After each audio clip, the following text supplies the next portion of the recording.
ברוך אתה אדוני אלוהינו מלך העולם שהכל נהיה בדברו.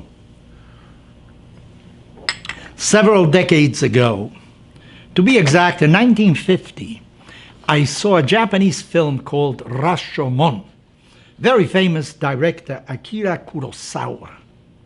It describes a murder, but seen, witnessed by different people, and each one has a different story to tell afterwards. I was reminded of this when a few days ago I heard Rabbi Yossi Srugo tell a story that happened during the Second World War with the Klausenberger Rebbe. Right after the conclusion of the Second World War, on one day he wanted to organize a minyan, 10 Jews that pray in community.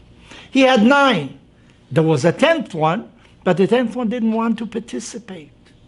So he went to see the man and he said to him, "Come on, we need you for a minyan. Without you, we cannot have a communal prayer." The man said, "I don't want to participate in any communal prayer." "Why not?" "Well, I'll tell you, Rabbi. While I was an inmate in a concentration camp, there was a man that had smuggled in a pair of tefillin. These are the phylacteries that we Jews use during weekdays in our morning prayers. And you know what he was doing with those phylacteries? He was charging a slice of bread in order to be able to put them on and recite a prayer." And I felt such use of religion for personal gain. I can't stand that. I don't want to be part of any such religion in the future. And that's why I don't want to participate. The Rebbe thought to himself, who knows what the predicament of this man was? Maybe he had a sick mother, a sick brother. Who knows why he was exacting a slice of bread, the daily ration, from people in order to put on tefillin. But that's not the argument he used with the young man. He said to him, there are different ways of looking at it. Why do you center your attention on that person that asked for the slice of bread?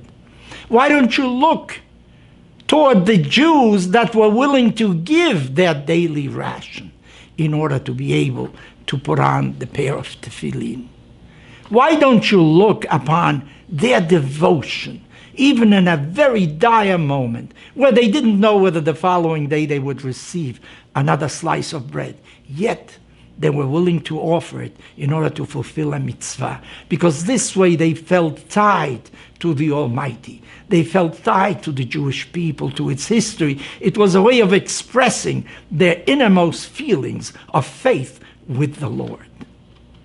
I was reminded of this also because lately I'm reading in the press, in the New York Times, in the Wall Street Journal, in the Miami Herald, of the atrocities that happen in Venezuela. I read of guards, of policemen that do unheard of things to people that are really demonstrating peacefully, without any arms.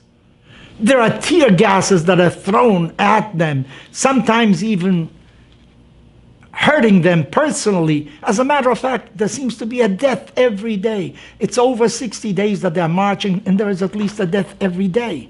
But in addition to that, there are many people that are hurt. What about these individuals that are hurt? You know what the suffering they go through? Some of them need interventions, chirurg.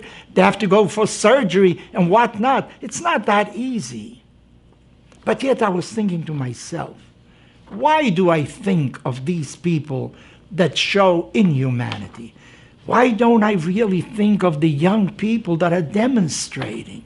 Why don't I think of the men and women, old and young, who go into the streets without any arms, expose themselves? Why? Why are they doing that? Because they have a noble cause. They have a tremendous feeling. Maybe they are echoing, give me liberty or give me death. Maybe they realize that they have no present and they won't have a future for their children either, unless they do something about it. So instead of paying attention so much to the aggressors, who certainly will be judged some way, why don't we look better upon those that are protesting? Of course, those that died, they are no longer here, but history will not forget them. I am sure that their names will be inscribed. When will this end? maybe when the aggressors realize that the rest of the people are not with them, that nobody sympathizes with them, nobody wants to associate with them, when they realize that what they're doing is really not only damaging the history of their own country, they're really damaging themselves, their families as well. Well, let us hope that something will happen.